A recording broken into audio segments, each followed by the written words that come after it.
Everyone, today we are going to here make a solution of standard 9th NCERT book page number 18 आप देख लीजिए और exercise table number 2.1 के पहले 1 2 3 question है। तो ये इन बिटवीन क्वेश्चन है, आप पढ़िए इस क्वेश्चन को। पहले क्वेश्चन है कि to make a saturated solution 36 gram of sodium chloride is dissolved in 100 gram of water at 293 Kelvin. Find the concentration of this at this temperature. ये ना क्वेश्चन है उत्कर्ष? हाँ, ये ना क्वेश्चन है। तो अब देखिए हम आपको क्या बताए हैं, आप समझाइए तो कैसे इसमें क्या बताएं आपको। पहले इसके पहले वाले एक एग्जाम्पल था, उसमें आपको क्या समझाए थे कि कंसंट्रेशन निकालने के लिए। देखिए इसमें हम क्या समझाए हैं, बोलिए। पहले क्या करते हैं, पहले लिखते हैं गिवन। देखिए ये पैटर्न में आप लोग आंसर दीजिएगा कि गिवन क्या है। ये इस क्वेश्चन का नहीं है, ये इनको एक समझाया है मैंने, जिसमें क्वेश्चन था कि क्या दिया हुआ था भाई।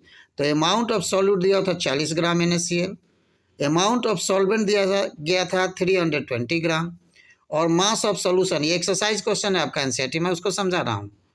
तो मास ऑफ सोल्यूशन होता है 300 मतलब 20, ये सॉल्वेंट हुआ और सॉल्यूट हो गया 40, तो दोनों मिलकर 360 ग्राम।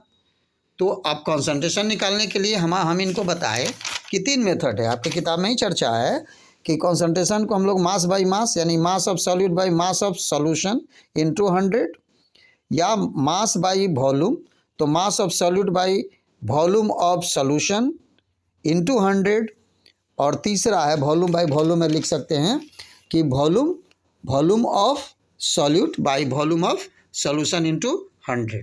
तो ये तीनों में से किसी फॉर्मूला से आप कंसंट्रेशन निकाल रहे हो।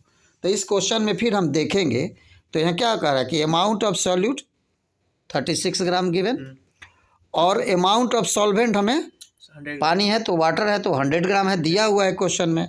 अमाउंट ऑफ हमको सॉल्यूशन चाहिए, तो क्या करना होगा, दोनों को ऐड करना पड़ेगा। जैसा कि हम आपको इनको बताए कि यहाँ देखिए solution is equal to solvent plus solute होता है। तो कोई भी आदमी समझ जाएगा कि भाई हमको सॉल्यूशन निकालना है तो सॉल्वेंट और सॉल्यूट को ऐड करेंगे। तो हमारे तो 136 ग्राम हो गया। अब 136 ग्राम को आप यहाँ से कॉन्सेंट्रेशन निकालिएगा। Concentration of solution is equal to mass of solute by mass of solution कीजिएगा इनटू 100। इक्वेशन बन गया, आप वैल्यू पुट कीजिएगा, लिखिएगा यही।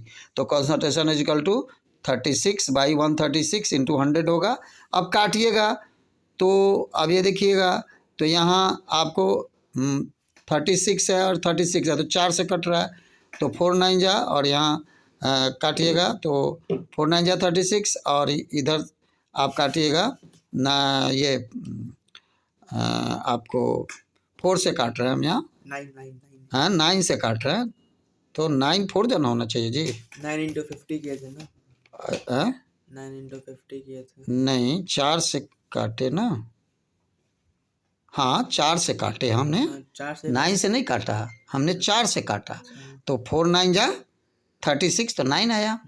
यहाँ 4 से काटेंगे तो 4 3 जा 12, और 1 पर आएगा 6, तो 4 4 जा 34 आया।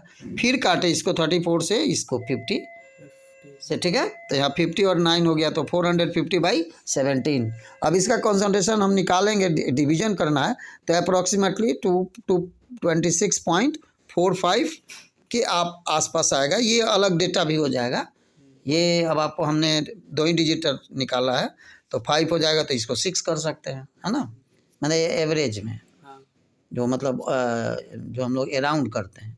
तो 2 डिजिट तक आगे भी निकाल सकते हैं, तो इसको डिवीजन करना है, तो डिवीजन का सलूशन आएगा, वो आपका आंसर हो जाएगा। क्लियर? Thank you.